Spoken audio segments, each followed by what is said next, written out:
In this video, I'm going to show you how to create a Google account. So if you launched any Google app for the first time, let's say YouTube, they will immediately redirect you to this page where you should connect to your Google account. And since you don't have one, you should ignore everything and go click on create account. Then you will see three choices for my personal use, for my child, or for my work or my business. Next, you enter your first name and your last name.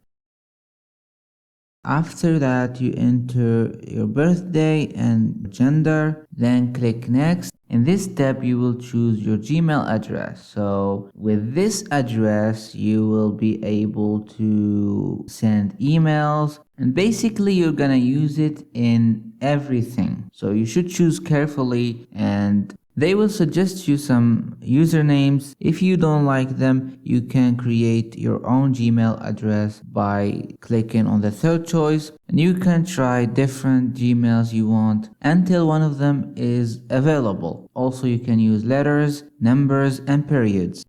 Next, you should enter the password, then confirm it and click next.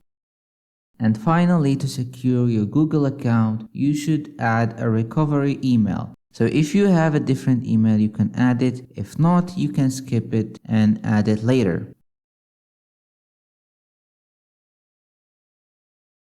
Then click next. Then click I agree on privacy and terms, and we're done. So as you can see, this is my Google account. It's working perfectly. For example, let's go for YouTube. And everything is good. So this is how to create a Google account. And this is it, guys. See you next time.